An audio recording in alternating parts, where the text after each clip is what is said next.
Bueno, comencemos a analizar el modelo de factores específicos en una situación de autarquía. Recuerden que cada modelo que vamos a ir viendo en este curso, siempre vamos a dividir las secciones. Primero, analizar la situación de una economía en autarquía, que puede ser una economía, dos economías, n economías en autarquía. ¿Sí? El modelo es verlo en una economía, qué es lo que está pasando, para luego sí poder suponer la situación de apertura comercial entre una y otra o en economías. ¿Sí?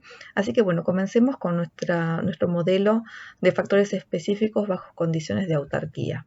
Y para ello siempre lo que hacemos es plantear los supuestos del modelo. Vamos a suponer una economía argentina que produce dos bienes, arroz y moto, que los vamos a denominar A y M, que para producir estos bienes necesita de tres factores de producción: el trabajo, que va a seguir siendo nuestro factor móvil entre sectores, y que por lo tanto deberá cumplir con la restricción que tenemos. Tenemos una dotación de trabajo de L barra, es nuestra oferta de trabajo, y que será asignado a la producción de arroz o de motos de acuerdo a la demanda y al valor del producto marginal del trabajo en cada uno de estos sectores, que eso luego lo vamos a ver.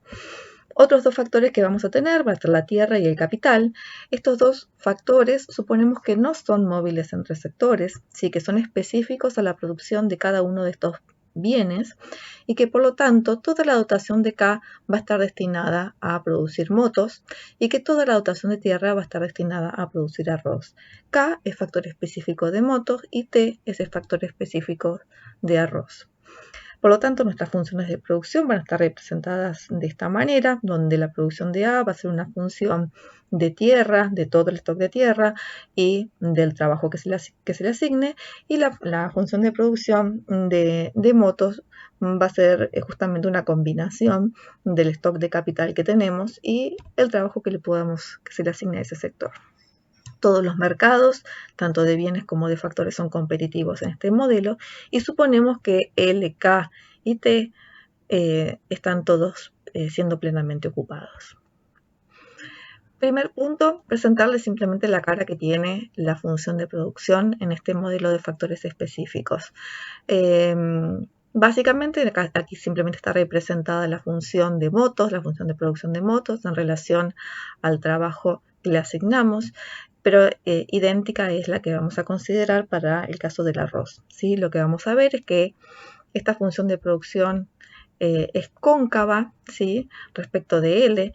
¿Por qué? Porque dado que tenemos un stock de K que es fijo y que lo estamos ocupando plenamente, a medida que sumemos una hora adicional de trabajo, este trabajo va a tener rendimientos decrecientes, ¿sí? Y lo mismo podemos ver en el caso, si graficamos, en este caso, la productividad marginal del trabajo. Productividad marginal de trabajo en el sector de M, dado que tenemos un stock de capital fijo y plenamente ocupado, a medida que adicionemos una hora de trabajo suplementaria, la productividad marginal de esa hora adicional va a ser decreciente. Bien, toda esa información es necesaria para que podamos deducir nuestra frontera de posibilidades de producción para esta economía en autarquía. Importante consejo es que hagan todos los gráficos, ¿sí? No los vean simplemente como fotos que aquí les presentamos en los PPT, sino que ustedes traten de reproducirlos a mano en sus cuadernos. Entonces, trazamos nuestros cuatro cuadrantes, ¿sí? En nuestros cuatro cuadrantes vamos a tener representados, vamos a medir, L en abscisas para el lado izquierdo, L también en ordenadas hacia abajo, la producción de alimentos también en ordenadas pero hacia arriba, y la producción de motos en abscisas hacia la derecha, ¿sí? ¿Qué es lo que vamos a tener representados en estos cuatro cuadrantes? En el cuadrante izquierdo inferior tenemos a nuestra dotación de trabajo. Nuestra dotación de trabajo es nuestro L barra que está representado aquí, y L barra que está representado acá, ¿sí? Y los puntos que encontramos trazados sobre esta recta, que es nuestra restricción, que es nuestra dotación máxima de trabajo, nos dicen cómo va a ser asignado el trabajo entre la producción de alimentos y la producción de motos de acuerdo a los puntos que sean eventualmente de equilibrio. Aquí simplemente tenemos graficada nuestra restricción de oferta de trabajo. En los cuadrantes superior izquierdo e inferior derecho, lo que tenemos graficado son las funciones de producción. En el superior izquierdo tenemos la función de producción de alimentos, misma forma cóncava que la que vimos antes, cóncava siempre hacia el trabajo, ¿sí? Donde vemos que dada la dotación de tierra plenamente ocupada, a medida que adicionamos una hora más de trabajo, esta función va a presentar rendimientos decrecientes. Lo mismo para la función de producción de motos, ¿sí? Cóncava hacia L, y a medida que aumentamos L, vemos justamente el efecto de la productividad marginal del trabajo decreciente. Cada punto, ¿sí? Cada punto, por ejemplo, partiendo del punto 1, donde vemos que esta cantidad de L es asignada a A, ¿sí? Que es mayor que lo que de L que lo que le asignamos a manufacturas, nos va a determinar un primer punto para nuestra frontera de posibilidades de producción. Cambiaremos, ¿sí? Uno a uno las asignaciones del trabajo en una producción, la de alimentos y en la de manufacturas, y obtendremos otro punto. Y así con cada uno de los puntos que nos van a permitir graficar el máximo de posibilidades de producción que tiene esta economía, dado sus recursos, todos sus recursos, trabajos que se está cumpliendo con esta restricción, pero también aquí detrás tenemos la plena ocupación de tierra y la plena ocupación de capital. O sea que esta va a ser nuestra frontera de posibilidades de producción cóncava al origen, ¿sí? Y que nos dice el máximo de posibilidades de diferentes combinaciones de arroz y motos que tiene para producir esta economía.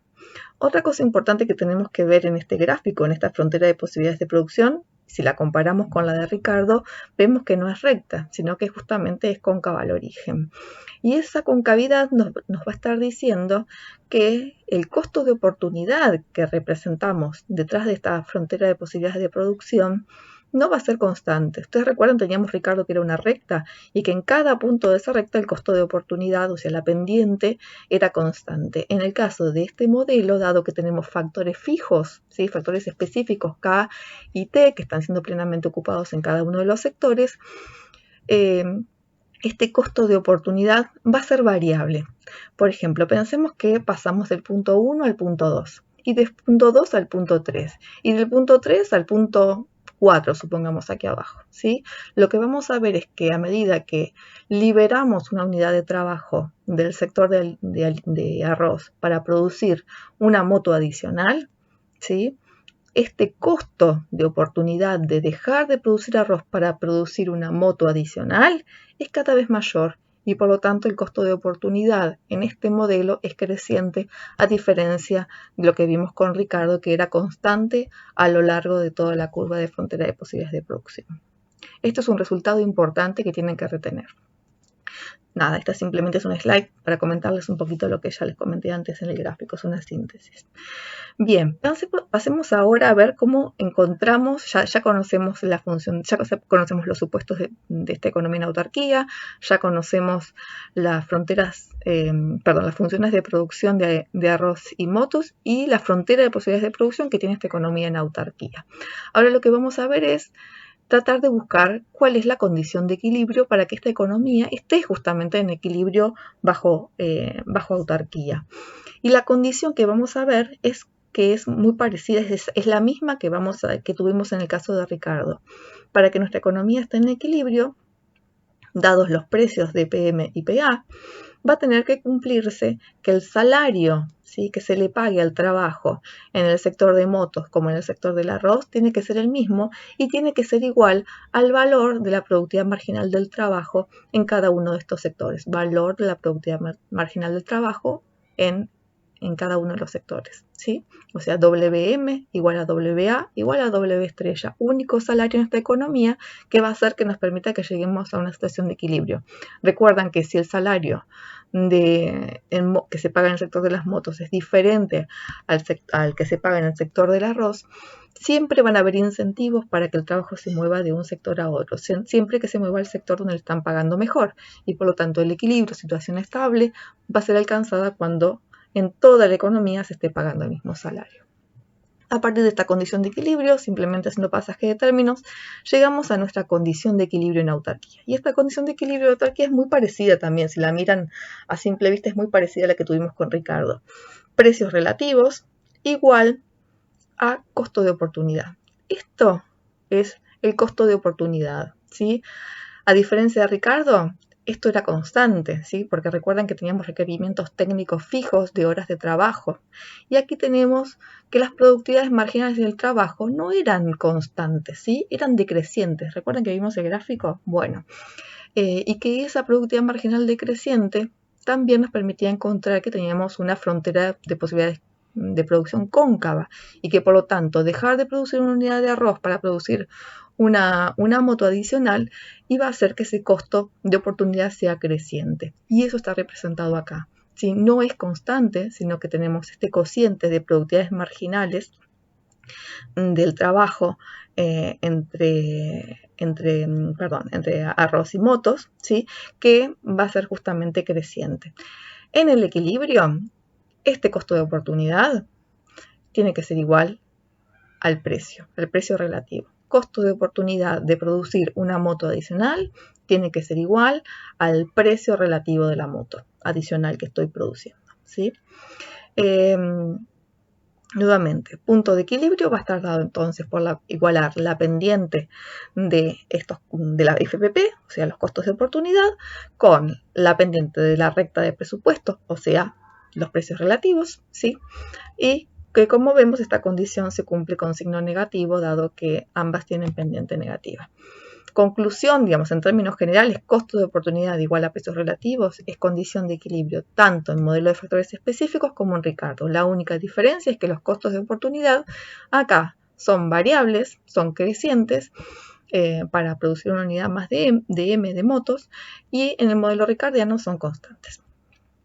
Gráficamente, fíjense que aquí representamos el mercado de trabajo. Lo que vamos a hacer es representar justamente esta condición de equilibrio que tenemos acá, ¿sí?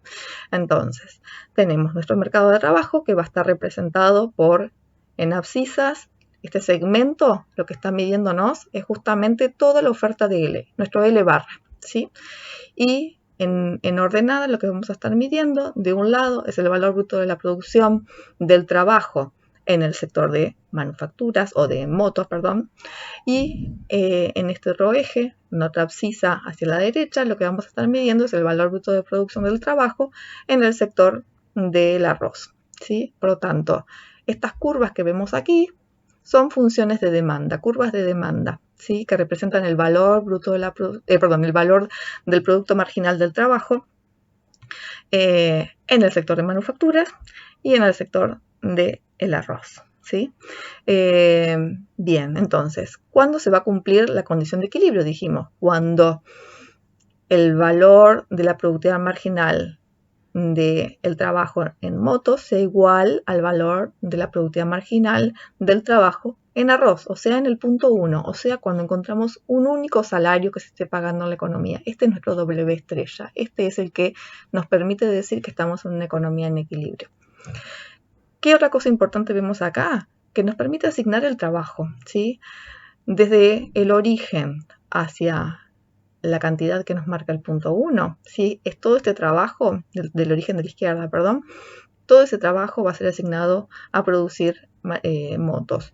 Y desde el origen derecho hacia el valor que nos marca de L en el punto 1, es el trabajo que va a estar siendo asignado a producir el arroz. Como vemos, toda esta oferta de trabajo que tenemos, todo este L barra, está siendo plenamente ocupado. Mitad para producir motos, mitad para producir arroz. Mismo resultado lo podemos ver con la frontera de posibilidades de producción, mismo equilibrio. ¿Sí? Tenemos nuestra frontera de posibilidades de producción, que dijimos que es cóncava al origen, tenemos la recta de presupuesto, ¿sí? Justamente son tangentes en el punto 1, se está cumpliendo que el costo de oportunidad es igual que los precios relativos, y a su vez tenemos una curva de indiferencia, de un conjunto de curvas de indiferencia que también está siendo tangente en ese punto y por lo tanto nos permite cumplir con esta condición de economía en autarquía en equilibrio, donde se va a consumir lo que se produzca. ¿Y qué es lo que se va a producir? Lo que me digan los precios. ¿Sí? Cuando los precios se igualen con el costo de oportunidad de producir un bien en términos de otro, ahí vamos a estar en equilibrio, que es exactamente lo mismo a encontrar el punto 1 en el mercado de trabajo. Otra manera de representar el equilibrio es mirando la oferta relativa con la demanda relativa. Demanda relativa, en este modelo no tenemos ninguna particularidad. Nuestras demandas relativas son bastante sencillas y simplemente reflejan el efecto de sustitución entre un bien y otro y no tienen ninguna particularidad. Lo que sí vamos a tener como algo relevante es mirar la oferta relativa. Y esta oferta relativa vamos a ver que va a ofrecer más QM, ¿sí? O sea, más cantidades de motos a medida que el precio de la moto aumente, precio relativo siempre, ¿sí? Bien, pensemos ahora cómo se alteraría este equilibrio que acabamos de encontrar en autarquía cuando tenemos un cambio exógeno a los precios relativos, ¿sí? Esto, ¿por qué lo vamos a hacer? Porque en realidad lo que queremos ver es cuál es el efecto distributivo de que los precios relativos cambien, ¿sí? Es una manera que vamos a ver de introducir el análisis de distribución del ingreso en el modelo de factores específicos. Entonces, vamos a suponer un ejemplo donde los precios de las motos aumentan mientras que los precios del arroz no, y por lo tanto eso nos va a generar un efecto positivo en el precio relativo de las motos, ¿sí? Partiendo de nuestro equilibrio del mercado de trabajo, como lo vimos antes, vamos a simular este shock. Cuando aumenta el precio de las motos, ¿sí? Pasamos de P1 a P2 y lo que vemos es que en el mercado de trabajo eso está reflejado por un desplazamiento hacia arriba de la curva de demanda de trabajo en el sector de las motos. Por lo tanto, esa diferencia, ese shock de precios que lo vemos aquí en esta distancia, ¿sí? Nos está mostrando de cierta manera un exceso de demanda de trabajo en el sector de las motos, ¿sí? ¿Cómo vamos a limpiar este exceso de demanda? O sea, estamos en una situación de desequilibrio. Lo que vemos es que en el sector de las motos estarían dispuestos a pagar W2', ¿sí? Es un salario muy alto. Sin embargo, ¿sí? En el sector del arroz no tuvieron ese mismo efecto de aumento de precios y por lo tanto no están dispuestos a pagar ese salario W2'. Y por lo tanto, ¿qué va a estar pasando? Voy a tener un ajuste. Los trabajadores que estaban en el sector del arroz, de a poco van a querer ir a trabajar al sector de las motos porque obviamente están ofreciendo un salario más alto. A medida que aparezcan trabajadores en el sector de las motos, la productividad marginal va a ir ajustando, ¿sí? El valor de la productividad marginal va a ir ajustando justamente por baja de la productividad marginal de cada trabajador adicional en el sector de las motos, hasta converger a un nuevo punto de equilibrio. El nuevo punto de equilibrio es el punto 2, donde vamos a ver que comparado con el punto 1, el salario que se va a estar pagando en ambos sectores, o sea, un salario W estrella 2, ¿sí? Va a ser W2. Algo importante a remarcar acá es que tenemos un shock de precios, un aumento de PM, que es de toda esta distancia, ¿sí? Desde W1 hasta W2', pero que sin embargo el salario de equilibrio, el salario final que vamos a ver es simplemente, nos va a estar representando un aumento de W1 a W2, o sea, mucho más bajo. Se va a estar cumpliendo esta relación que tenemos aquí, que la variación del precio de las motos va a ser mayor que la variación del salario, que obviamente va a ser mayor que la variación del precio del arroz porque no varió, ¿sí? Otra cosa importante a remarcar en este gráfico es que inicialmente el punto 1 nos marcaba la asignación del trabajo entre el sector de motos y el sector del arroz. Ahora vamos a tener este punto 2 y lo que vamos a ver es que la producción de las motos va a asignar todo este trabajo adicional a producir motos y que por lo tanto la producción, o sea, el QM, el Q de las motos, va a ser mayor y que el Q de alimentos, acá dice M pero es L, es A, perdón, LA, va a ser menor. ¿Sí? Voy a estar produciendo menos arroz y más motos, o sea que esta relación QM-QA va a aumentar. Mismo análisis que el de recién, pero con nuestra frontera de posibilidades de producción, lo vemos con el cambio en la pendiente de la recta de precios de presupuesto. Punto 1 era mi situación inicial, esta era la recta de precios, donde se cumplía la condición costo de oportunidad igual a precios relativos, pero los precios relativos cambiaron porque PM aumentó. Entonces, esta pendiente, al aumentar PM, se hizo mucho más empinada, ¿sí? Mayor pendiente. Y lo que vamos a ver es que vamos a encontrar otro punto de tangencia. El punto 2 que vimos en el mercado de trabajo anteriormente, lo encontramos acá en este nuevo punto de tangencia. ¿Qué nos va a decir este punto de tangencia? Nuevamente en equilibrio, pero con una cantidad de arroz mucho menor que antes y con una cantidad de oferta, digamos, de producción de motos mucho mayor, ¿sí? Mismo resultado que el anterior, pero con otro gráfico. Importante que ustedes sepan hacer todos los gráficos y poder sobre todo relacionarlos y que tengan consistencia entre sí. Bien, ¿para qué hacemos todo este análisis? Porque lo que estamos buscando es analizar los efectos distributivos de este cambio de precios relativos. Si aumentó PM respecto de PA, y queremos ver cómo eso impacta en la distribución de la renta de los propietarios de los 3 factores de producción que tenemos en este modelo. Lo que vimos hasta ahora es que aumentó el precio relativo de las motos y que ese cambio en el precio relativo de las motos no reflejó un aumento proporcional en el salario, sino que el salario aumentó menos que proporcionalmente al cambio del precio relativo de las motos. ¿Cómo vamos a analizar el impacto distributivo? Importante, vamos a analizar cómo cambia el poder de compra de cada uno de los propietarios de estos factores de producción cuando justamente cambian los precios relativos. Entonces, la slide siguiente es simplemente teórica para que tengamos en cuenta un poquito o recordemos algunas nociones de micro y que nos van a servir para en la slide que sigue poder hacer este análisis distributivo. Entonces, como les decía, en el equilibrio sabemos que el salario único que se esté pagando en la economía va a estar representando el valor del producto marginal del trabajo en M, que a su vez va a ser igual al valor del producto marginal del trabajo en A, en el arroz. ¿Sí? Sabemos que las remuneraciones totales que se le paga al trabajo en cada uno de los sectores va a ser ese salario, W, por la cantidad de trabajo que le asignamos al sector A, y por el lado de M, el mismo salario por la cantidad de horas de trabajo que le asignamos a producir motos. ¿Sí? O sea, toda esta va a ser la masa salarial que se gaste en producir arroz y toda esta la que se gasta en producir motos. A su vez, tenemos las remuneraciones totales del capital y de la tierra. Recordemos que son factores específicos de un sector y de otro. Por lo tanto, la remuneración total al capital va a estar dado por el ingreso de ese capital o de esa producción, o sea, el P por el Q de producir motos, menos el costo, que para el capital es el costo salarial, o sea, el W por LM, o sea, el salario de mercado por todo el trabajo, todas las horas de trabajo que se asignan a producir motos. Lo mismo para la tierra, pero la tierra sirve solamente para producir arroz, por eso el P por Q va a ser solamente para el arroz, menos el costo salarial de ese trabajo asignado a producir arroz. Ahora bien, lo que queremos es saber no las remuneraciones totales que reciben el capital y la tierra, sino por unidad de capital y por unidad o por hectárea de tierra. Y para eso lo que hacemos es estas ecuaciones las dividimos por K y por T respectivamente y nos va a dar esas remuneraciones unitarias de K y de tierra.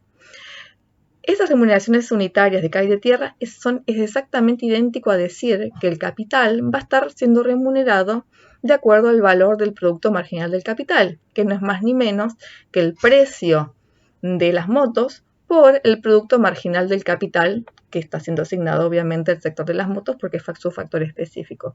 Idéntico para el de la tierra. La remuneración unitaria de cada hectárea de tierra va a estar dada por el valor del producto marginal de la tierra en la producción del arroz. Por lo tanto, es igual al precio del arroz por el producto marginal de la tierra, de cada hectárea de tierra destinada a producir arroz. Eso es cuestiones simplemente teóricas que tienen que tener en cuenta para que podamos hacer el análisis siguiente. Y el análisis siguiente es justamente el caso que veníamos analizando. ¿Qué pasa si aumenta el precio de las motos y no aumenta el precio del arroz. Sabemos que tenemos un cambio en precios relativos en favor de las motos, ¿sí? Eso sabemos que nos generaba un cambio en la asignación de la oferta de trabajo entre motos y arroz. Va a aumentar la cantidad de trabajo asignado a motos y va a caer el trabajo asignado al arroz. Y sabemos también que no hay una proporcionalidad en el cambio del precio de las motos con respecto al cambio en el salario y cambio en el precio del arroz, ¿sí? Esto lo sabemos hasta ahora. Sabiendo eso, sabemos que el salario real, o sea, el poder de compra de estos trabajadores, va a cambiar de diferente manera de acuerdo al bien que estemos considerando, ¿sí?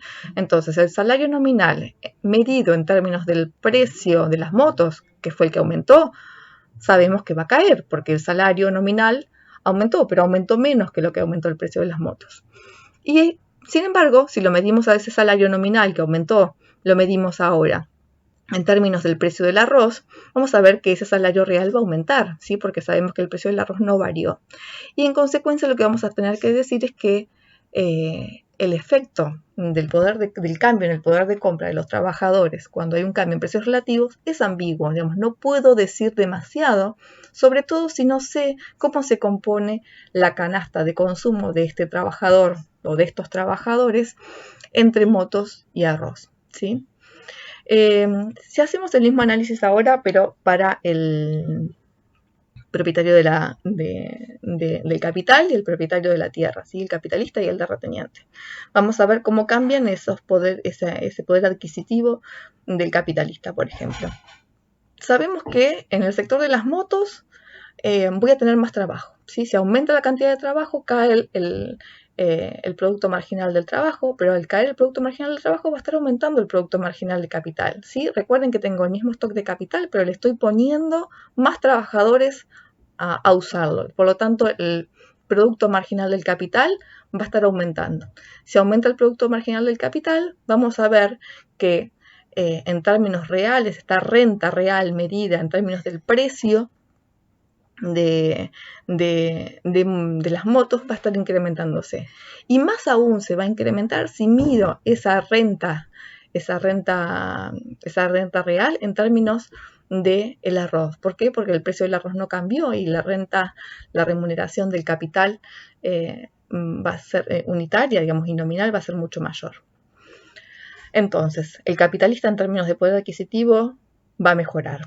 ¿Qué va a pasar con el terrateniente? Lo contrario, ¿sí? Yo sé que como consecuencia del cambio en los precios relativos, la asignación de trabajo a la tierra va a caer, ¿sí? Si cae la asignación del trabajo a la tierra, va a estar aumentando la productividad del trabajo y por lo tanto va a estar cayendo la productividad marginal de la tierra, de cada hectárea. Si cae la productividad marginal de la tierra asignada al arroz y medido en términos del precio del arroz, cuyo precio no varió, lo que voy a ver es que esta remuneración real va a caer para el terrateniente. Y más aún va a caer si la mido en términos del precio de las motos, porque el precio de las motos aumentó y sabíamos que el precio del arroz no. Entonces, en este caso lo que podemos decir es que la renta real del terrateniente va a empeorar. Conclusión, ¿sí? Respecto de esos cambios a los precios relativos que vimos. Frente a un cambio a los precios relativos de los bienes, el que va a mejorar su poder de compra va a ser el propietario del factor específico, ¿sí? Del factor específico utilizado en el bien cuyo precio relativo aumentó. Va a empeorar el poder de compra del propietario del factor específico utilizado en la producción del bien cuyo precio en términos relativos cayó. Y no vamos a poder decir demasiado, digamos, respecto de cómo cambia el poder de compra de los trabajadores. Más que nada lo que diremos es que es ambiguo, siempre y cuando no tengamos información respecto de la composición de la canasta del consumo de estos trabajadores. Importante, estos temas que suelen ser complejos, digamos, todo el análisis de distribución de la renta, mi consejo es que lo miren tanto en Krugman como en Finster y Taylor. Tienen dos maneras diferentes de explicarla, la explicación es válida cualquiera de las dos, pero bueno, traten de buscar la que a ustedes les parece más transparente y más clara para poder entender estos fenómenos. Les dejo un caso para pensar, ¿sí? Y que les va a servir también para poder responder a una de las preguntas del test de lectura de video que les vamos a dejar. Supongamos que tenemos, bueno, una situación de equilibrio como punto de partida y nos interesa saber qué va a pasar con el salario de equilibrio y con la oferta relativa de motos respecto de arroz, si hay un cambio, si hay un aumento generalizado en los precios. Lo que vamos a suponer en este caso es un proceso inflacionario donde tanto el precio de las motos como el precio del arroz suben y suben en igual medida, ¿sí? Mi consejo es, tomen el gráfico del mercado de trabajo, hagan esta simulación, ¿sí? Gráficamente, vean qué pasa con el salario, vean qué pasa con la asignación del trabajo en un sector y otro, y por lo tanto van a poder deducir qué va a estar pasando con QM respecto de QA, y por lo tanto lo van a poder graficar en la FPP también. Y luego, una vez que hicieron ese análisis, pasan a hacer el mismo análisis que hicimos recién en términos de poder adquisitivo de cada uno de los factores de producción. Así que bueno, importante empezar a usar los gráficos, importante que los desarrollen ustedes, importante que puedan hacer este tipo de simulaciones para ver si logran resolver este ejercicio y obviamente responder a la pregunta que les dejamos en el test de lectura.